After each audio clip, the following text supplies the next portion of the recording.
So for the record, I wanted to state the following. You know, what's happening in Syria is a vital national security concern for the United States. And I know that Syria is far away, and some may wonder why it matters. But it matters for several reasons. First, Syria is of vital importance to Iran and to their ambitions to become the foremost power in the region. They use Syria to arm Hezbollah and then to attack Israel. They use it to traffic weapons and terrorists to destabilize Iraq. Second, Assad is a dangerous anti-American dictator. For example, he helped terrorists get into Iraq so they could maim and kill American soldiers. Third, this prolonged conflict is creating vast ungoverned spaces in Syria, which are turning into the premier operational area in the world for jihadists to operate. And fourth, if Assad does not face consequences for what he has done and is doing, it sends a message to other rogue governments like North Korea and Iran that they too can cross red lines without fear. That is why those who argue that what happens in Syria is none of our business are wrong. And that is why I have, for over 2 years, urged the President to pursue a more robust engagement in the hopes of helping the Syrian people, replace Assad with a stable, secular, and moderate government. However, while I have long argued forcefully for engagement in empowering the Syrian people, I have never supported the use of military force, of U.S. military force in this conflict, and I still don't. I remain unconvinced that the use of force proposed here will work. The only thing that will prevent Assad from using chemical weapons in the future is for the Syrian people to remove him from power. The strike the administration wants us to approve, I do not believe furthers that goal. And in fact, I believe that U.S. military action of the type contemplated here may prove to be counterproductive. After a few days of missile strikes, it will allow Assad, for example, to emerge and claim that he took on the United States and survived. And by the way, I also think this action could unleash a series of events that could further destabilize the region. But this idea that a military response is the only way to respond to what's happening in Syria is just not true.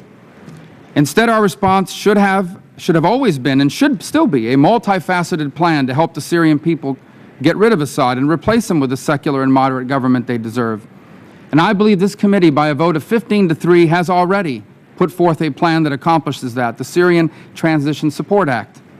First, it would openly provide lethal and non-lethal support, or it would provide lethal support and increase non-lethal support to carefully and properly vetted elements of the opposition. By the way, we should only do this if we are able to identify rebel groups that will not transfer those weapons to al-Qaeda or other jihadist groups. Second, we would pursue severe sanctions against individuals and financial institutions that have provided or facilitated the sale or transfer of weapons, petroleum, and/or petroleum products to Assad. Third, we should create a transition fund that will assist a transition to a moderate transitional government in Syria in the aftermath of Assad's fall. And fourth, we should increase humanitarian aid to the Syrian people and to the countries that are hosting Syrian refugees. Let me close by recognizing that there is a movement afoot in both parties to disengage the United States from issues throughout the world. And it is true that we cannot solve every crisis on this planet.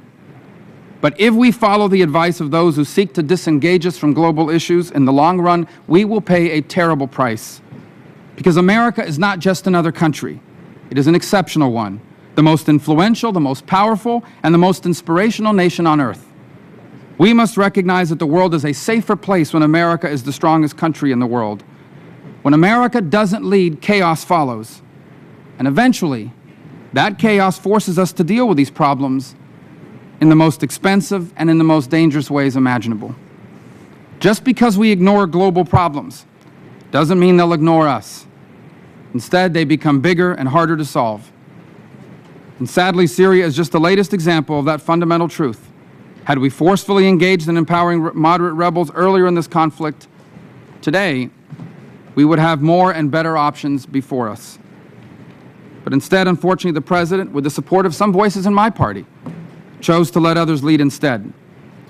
And now we are dealing with the consequences of that inaction. Thank you.